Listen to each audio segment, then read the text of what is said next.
Hello students, this video is presented under Haryana EduSet Telecast channel. In today's video, we will study chapter 4 of class 12 biology, reproductive health. Students, in this chapter, we will study all the concepts, objectives, and strategies of reproductive health and family planning. After seeing this video, you will be able to answer few questions like what is reproductive health, what are various problems and strategies of reproductive health, what is population stabilization and how can we maintain it, various methods of birth control. First of all, what is reproductive health? Reproductive health is a state of complete physical, mental, and social well-being, and not merely the absence of infirmity or disease in all matters relating to reproductive systems and to its functions and processes. इसके अंदर ना हम सिर्फ शारीरिक, मानसिक, बल्कि सामुदायिक इन सभी के स्वस्थ होने की बात करेंगे और किस प्रकार से प्रजनन प्रोसेस जो है वो कामयाब होती है और अगर उसके अंदर कोई प्रॉब्लम आ जाती है तो उसे हम नाम दे देते हैं illness of reproductive health. First is objectives of reproductive health. सबसे पहले हमें ये पता करना होगा कि जो रिप्रोडक्टिव हेल्थ है वो क्यों ज़रूरी है, उसको किस प्रकार से अचीव किया जा सकता है, कौन कौन से ऐसे कन्वीनियंट मेथड्स हैं जिससे कि रिप्रोडक्टिव हेल्थ को बनाया जा सकता है और कौन वॉलेंट्री इसके अंदर पार्टिसिपेट कर सकते हैं. ये सिर्फ एक फीमेल या मेल के लिए नहीं बल्कि उनके संतान के लिए भी मायने रखता है और रिप्रोडक्टिव हेल्थ की जो नीड्स है उसको किस प्रकार से हम पूर्ण कर सकते हैं. जब हम बात करते हैं रिप्रोडक्टिव हेल्थ की तो हमारे सामने कुछ क्वेश्चंस आते हैं like population explosion. First of all population explosion को हम क्या डिफाइन करेंगे? That population explosion is rapid increase in human population in a very short period of time. And what are the various reasons of population explosion? सबसे पहली बात आती है death rate जो है, मृत्यु दर जो है वो बहुत कम हो गई है. जो मैटरनल मोर्टालिटी रेट है, जन्म के समय मृत्यु और मदर और जो डेवलपिंग फीटस है जिसकी बर्थ हुआ है यानी कि मदर और शिशु, माता और शिशु की जो मृत्यु दर है वो बहुत कम हो गई है. किसके कारण? Because of medical facilities available to them. आज के समय में जन्म जो हैं वो ज़्यादातर हॉस्पिटल्स वगैरह में कराए जाते हैं ताकि जो मृत्यु दर है वो कम से कम की जा सके. किसी प्रकार की कोई भी प्रॉब्लम क्रिएट होने के से पहले ही उसको क्या कर दिया जाता है? क्योर कर दिया जाता है, ट्रीट कर दिया जाता है. इसके अलावा जो पीपल्स हैं जो कि रिप्रोडक्टिव प्रोसेस को कर रहे हैं उनकी जो एज है अब उसके अंदर चेंज आ गया है. Now they produce baby in A mature age. इसके लिए बहुत से स्टेप्स फॉलो किए गए हैं ताकि हम पॉपुलेशन जो एक्सप्लोजन है उसको कंट्रोल कर सकें. और इसके अंदर जो सबसे पहला जो स्टेप है हमारा वो है कि हमें लोगों को अवेयर करना है कि जो फैमिलीज़ हैं उनका साइज़ छोटा होना चाहिए और हमें चेतावनी देनी होगी. हमें लोगों को बताना होगा कि अगर उन्होंने मेल या फीमेल की शादी बिफोर मैच्योरिटी एज और जो हमारे संविधान ने जो एज डिसाइड की गई है उससे पहले करेंगे तो दैट कैन बी इलीगल. इसके अलावा लोगों को फैमिली प्लानिंग के लिए जो एडॉप्शन की प्रोसेस है, बच्चों को अडॉप्ट करने की जो प्रोसेस है, उसको क्या करना है, प्रमोट करना होगा। लेकिन इसी के साथ जो रिप्रोडक्टिव हेल्थ जो है उसमें कुछ प्रॉब्लम्स भी आती हैं। वो प्रॉब्लम्स कौन सी हैं? सबसे पहली आती है हमारी डिफॉर्मिटीज़, यानी कि किसी प्रकार की कोई भी फंक्शनिंग प्रोसेस सही से ना होना, ओवर पॉपुलेशन, जनसंख्या का बहुत अधिक बढ़ जाना, कई प्रकार की सेक्सुअली ट्रांसमिटेड डिजीज़ जो कि प्रोटेक्टेड सेक्स से फैलती हैं, इल हेल्थ, बच्चे और शिशु, मदर और शिशु दोनों की ही जो हेल्थ है वो सही ना होना, प्यूबर्टी से पहले ही मैरिज हो जाना, because there are certain kinds of hormones that formed at the age of puberty. जितना भी जो रिप्रोडक्टिव प्रोसेस होनी है वो सभी हार्मोन्स के ऊपर बेस हैं, और अगर हार्मोन को रिलीज़ करने से पहले ही एक फीमेल या एक मेल रिप्रोडक्टिव प्रोसेस को करने शुरू कर देते हैं तो उनके एडवर्स चेंजेस बॉडी के अंदर आने शुरू हो जाते हैं। इसके अलावा जो मोर्टेलिटी रेट है मदर और इन्फेंट दोनों की, उसके अंदर क्या आ जाना, इंक्रीज हो जाना। सो वर्ल्ड हेल्थ ऑर्गेनाइजेशन अपनी रिपोर्ट के मुताबिक ये कहते हैं कि जो हमारा ग्लोबल बर्डन है इल हेल्थ का, उसके अंदर reproductive and sexual ill health accounts for 20% for women and 14% for man. This data clearly shows that females are more common having reproductive issues. इसके लिए उन्होंने जो स्ट्रेटजीज़ है वो बनाई हैं, वो सबसे पहली है हमारी फैमिली प्लानिंग, परिवार नियोजन। And first of all this program is initiated in India in 1951, और इन्होंने रिप्रोडक्टिव हेल्थ को अचीव करने के लिए एक बहुत ही अच्छा कदम उठाया, जिसके अंदर उन्होंने काफ़ी सारे ऐसे प्रोग्राम्स इन्वॉल्व किए, जैसे कि हम दो हमारे दो, छोटा परिवार सुखी परिवार। इस प्रकार के स्लोगन उन्होंने मीडिया, न्यूज़पेपर, टेलीविज़न और नुक्कड़ नाटक, इनकी सहायता से लोगों को बताया कि जो फैमिली प्लानिंग है वो क्यों ज़रूरी है, इसके आपकी फैमिली को क्या लाभ होंगे और इससे आपको क्या क्या बेनिफिट मिलेंगे। और ये ना सिर्फ आपके परिवार के आर्थिक रूप को सहायता देगा, बल्कि आपके परिवार के लिए ये काफ़ी सारे जो प्रॉब्लम्स आती हैं उनको ये सक्सेसफुली रिमूव कर सकता है। सेकेंड चीज़ जो अर्ली मदरहुड है, in today's time also in rural areas जो फीमेल गर्ल्स होती हैं उनकी शादी before the age of puberty ही कर दी जाती हैं। इसकी वजह से अर्ली मदरहुड हो जाता है, वो बिफोर एज के ही माँ बन चुकी होती हैं। They are physically able to produce a baby, but they are not mentally stable to take care of that baby. इसीलिए जो मैरिजेबल एज है उसको इंक्रीज़ कर दिया गया है, both for male and female.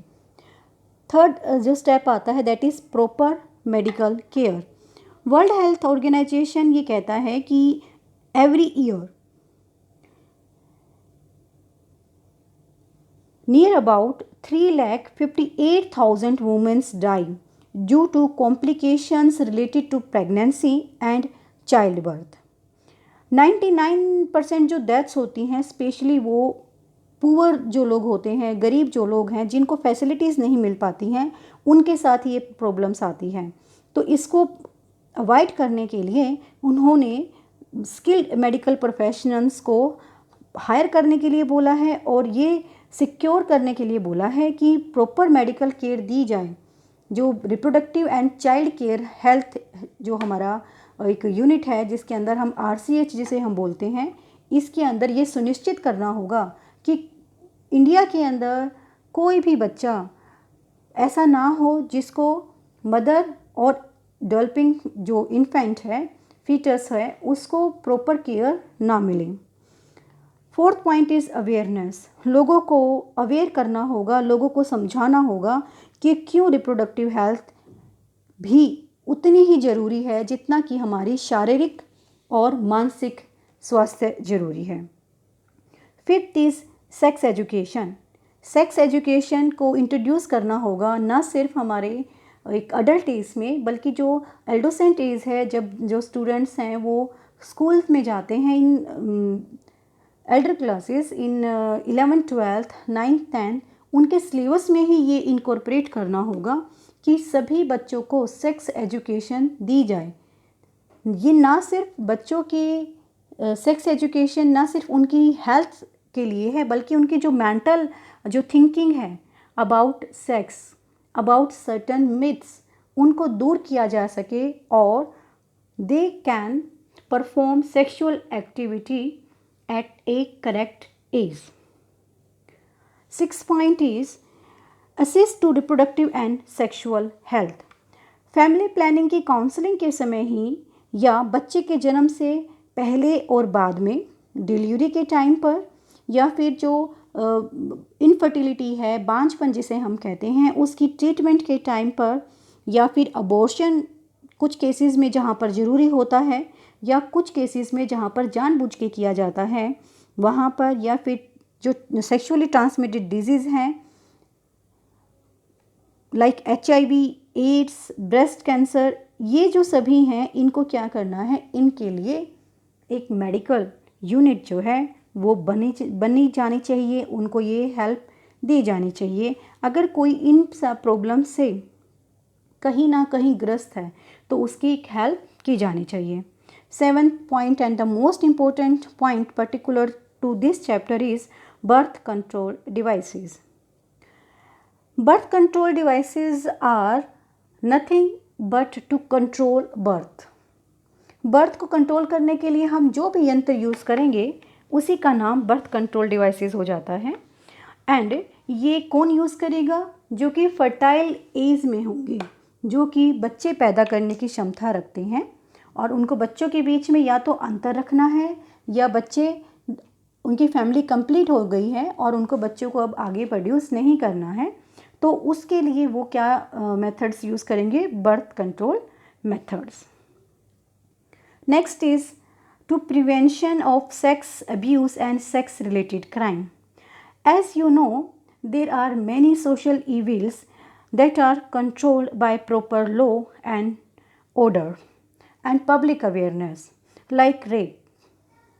As you know, there are various activities performed by some some peoples जो कि ना चाहते हुए भी ऐसी सेक्स रिलेटेड क्राइम्स में इन्वॉल्व हो जाते हैं जो उन्होंने कभी सोचा भी नहीं था। तो वहाँ पर क्या करना है? उसको रोकना है, और उसको रोकने के लिए उनको अवेयर करना होगा कि ये चीज़ आपके लिए कितनी नुकसानदेह हो सकती है। Next is misuse of amniocentesis. ये एक बहुत ही इम्पोर्टेंट पॉइंट है, और ये एग्ज़ाम में पूछा जाता है कि जो गर्भ है उसके अंदर ही बच्चे को जो ग्रोइंग फीटस था उसको किल कर देना। अगर ये उसको जो अमीनोसेंटेसिस किया जा रहा है उसमें क्या होता है कि जो ग्रोइंग फीटस है उसके चारों ओर एक एमनियोटिक फ्लूइड की एक लेयर बन जाती है। एक फ्लूइड होता है जो कि फीटस को कवर किए होता है, और उस एमनियोटिक फ्लूइड को हम चेक करके इन 3 to 4 month ऑफ ड्यूरेशन हम उसको चेक करके ये पता कर सकते हैं कि जो ग्रोइंग फीटस है वो मेल है या फीमेल है। अगर वो मेल है तो उसको ग्रो करने दिया जाता है, बट अगर वो फीमेल है तो अभी भी ऐसे लोग हैं जो कि लड़कियों को एक अभिशाप समझते हैं और वो उसको जन्म लेने से पहले ही किल कर देते हैं। It's not a big issue in rural, it also occur in urban areas. शहरों में भी बहुत सारे लोग होते हैं जो कि इस चीज़ को एक सोचते हैं कि गर्ल्स जो बेबी है वो बर्डन है फैमिली के ऊपर, और इस चीज़ के लिए वो इसको मिसयूज़ करते हैं। So now come to our important topic of this chapter, that is birth control. Birth control is contraception, जिसे हम कहते हैं गर्भ निरोधक, एंड फर्टिलिटी कंट्रोल, और प्रजनन की क्रिया को रोकने के लिए जो कोई भी यंत्र यूज़ किया जाता है उसको हम बर्थ कंट्रोल का नाम दे देते हैं। अब क्वेश्चन हमारे सामने आता है कि जो बर्थ कंट्रोल हो रहा है वो किस प्रकार से होगा। आप जो भी यंत्र यूज़ करेंगे वो किस प्रकार से बर्थ कंट्रोल में हेल्प करेगा। तो इसके अंदर क्या होता है, प्रिवेंट करना है प्रेगनेंसी को। एंड प्रेगनेंसी कब होती है, जब फीमेल का एग फ्यूज़ कर जाता है मेल के स्पर्म के साथ। तो अगर हम प्रिवेंशन करेंगे, स्पर्म को एग तक पहुंचने ही नहीं देंगे, तो वहाँ पर क्या हो जाएगा, बर्थ कंट्रोल। इसके लिए काफ़ी सारे मेथड्स हैं, लाइक हार्मोनल बर्थ कंट्रोल है, उसके बाद बैरियर मेथड्स है जिसके अंदर स्पर्म्स को प्रिवेंट कर दिया जाता है, लाइक कि condoms. Now again a important question of this concept is that what are the ideal contraceptive? There are so many contraceptive available in market, but हमें कौन सा कॉन्ट्रासेप्टिव यूज़ करना होगा जो कि मोस्ट स्टेबल होगा हमारे लिए। वो है number 1, that contraceptive must be safe to use. ऐसा नहीं है कि आप कॉन्ट्रासेप्शन को तो आप अचीव कर लो उस डिवाइस से, बट वो सर्टन कोई प्रॉब्लम क्रिएट कर दे। That should be 100% effective, that should be free of any side effect, side effects minimal होने चाहिए। देन ईजिली ऑब्टेनेबल, आप कहीं पर भी जाकर उसको परचेज कर सकें, उसको आप खरीद सकें। अफोर्डेबल, वो सस्ता होना चाहिए ताकि वो जो एक बिलो पॉवर्टी लाइन है उन लोगों तक भी वो ईज़िली उनको वो परचेज़ कर सकें, उसको अफोर्ड कर सकें। And it must be acceptable to the user and sexual partner, किसी प्रकार की कोई प्रॉब्लम क्रिएट ना हो इसको यूज़ करने में। एंड ये बोथ जो यूज़ कर रहा है और जो सेक्सुअल पार्टनर हैं उनके बीच में भी किसी प्रकार का कोई रुकावट पैदा ना करें। And last is free of effects on future pregnancies. और ये जो फ्यूचर की जो प्रेगनेंसीज़ हैं जिनको प्रेगनेंसी को अवॉइड करने के लिए वो कर रहा है, ये फ्यूचर में अगर जब बेबी चाहना होगा उस समय पर इसकी वजह से कोई प्रॉब्लम क्रिएट ना आए। ऐसा ना हो कि आप जैसे कि कोई पिल्स यूज़ कर रहे हैं और फ्यूचर में जाकर उस पिल्स की वजह से आप कंसीव ही ना कर पाएँ, तो ऐसी भी प्रॉब्लम सामने नहीं आनी चाहिए।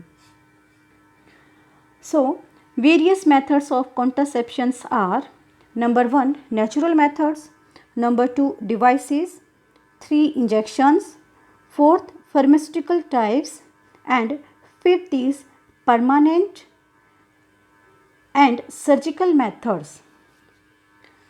So first is our natural methods of birth control. You know, जो नेचुरल मेथड होगा उसके अंदर किसी भी प्रकार की कोई भी केमिकल, किसी प्रकार के कोई सर्जिकल इंस्ट्रूमेंट्स हम यूज़ नहीं करेंगे। ये एक प्राकृतिक मेथड होगा जिसके अंदर कॉन्ट्रासेप्शन को अचीव करना है। और ये सिंपली यू कैन से कि फर्टिलिटी अवेयरनेस की बात कर रहे हैं हम यहाँ पर।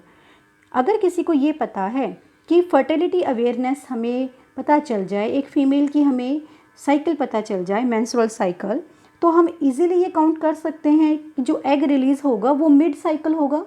तो वहाँ पर क्या है, अगर कैलेंडर रिदम मेथड आपको पता है तो you can avoid sex at the mid days. If 14 days is the mid of your cycle, then 3 days before cycle and 3 days after that midday, avoid sex, because that is the main chances of fertilization. Second is basal body temperature method. As you know, male sperms becomes denaturate at high temperature. If female body temperature becomes increase, so that can naturally kill sperms, and sperms are not able to fuse with egg. So this is also a very good methods of controlling contraception, controlling pregnancy by a natural method.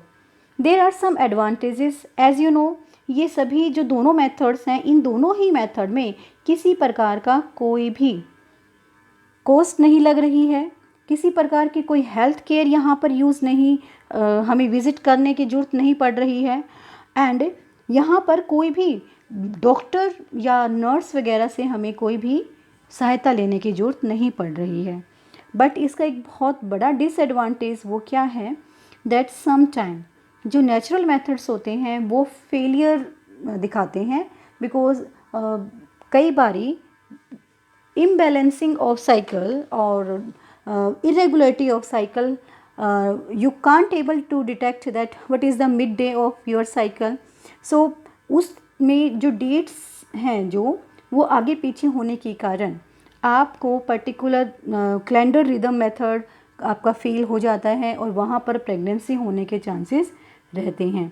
तो ये क्या है, ये safe तो है but ये 100% successive नहीं है. सेकेंड मेथड आता है हमारा बैरियर मेथड, जिसके अंदर हम डायफ्राम्स, कॉन्डोम्स और सर्विकल कैप्स यूज़ करते हैं. ये एक पिक्चर दिखा रखी है जिसके अंदर various types of these barrier methods इन्होंने इंक्लूड किए हुए हैं. Condom is one such method that is easily available in market and easy to purchase, cost wise भी बहुत इफ़ेक्टिव है and easy to use. Next is spermicide. Spermicide killing sperms के लिए एक केमिकल यूज़ किया जाता है ताकि जो स्पर्म्स हैं वो एग तक पहुंचने से पहले ही ऑटोमेटिकली किल हो जाएं. तो इसके अंदर केमिकल, जेल ये सब यूज़ किए जाते हैं. और कुछ इंट्रायूटेराइन डिवाइसेस भी हैं जो कि यूटेराइन के अंदर फिट कर दी जाती हैं. ये दो तरह की होती हैं, लाइक कोपर्टी, लूप लाइक, जिसके अंदर मेडिकल हेल्प की ज़रूरत भी पड़ती है और कई बारी female can insert itself. It is a good methods of controlling pregnancy. Then hormonal birth control methods. It includes birth control pills like Saheli, Malady, hormonal patches, birth control implants and vaginal ring. This slide shows various type of hormonal based contraception. In first you are seeing that it is a vaginal preventing contraceptive.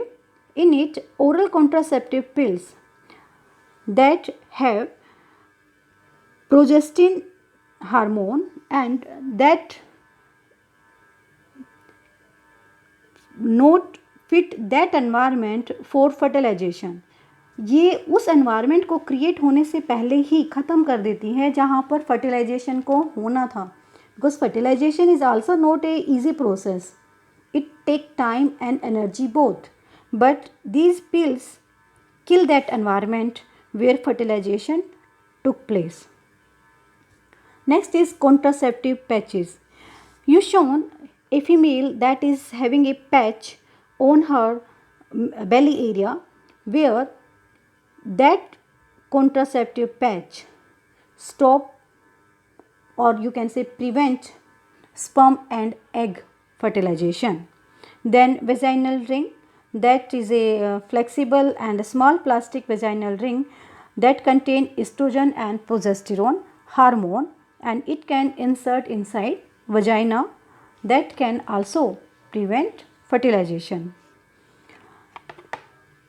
As these contraceptive methods are very good but still they have some common side effects like nausea feeling, vomiting, gaining weight, acne, bleeding between periods or spotting, mood swings. Mood के अंदर बार बार बदलाव, किसी को बहुत जल्दी गुस्सा आ जाता है, किसी को बहुत जल्दी वो अग्रेसिव हो जाते हैं, चिड़चिड़ापन, या फिर मेंस्ट्रुअल फ्लो है वो बहुत अधिक हाई हो जाता है. Then breast feeling and tenderness, इसके अलावा कुछ सीवियर प्रॉब्लम्स भी कई बार क्रिएट हो जाती हैं, जैसे कि heart attack, blood clots, strokes and some severe complications also arise by the use of various kinds of contraceptive methods. ये सारी बात हमने की है ऐसे मेथड्स की जिनको इजी टू यूज़ किया जा सकता है। हमने यहाँ पर किसी भी मेडिकल डॉक्टर या नर्स की हेल्प नहीं ली है। इसके अलावा एक मेथड और है जिसे हम कहते हैं परमानेंट मेथड्स ऑफ कॉन्ट्रासेप्शन, और you can say surgical method for sterilisation.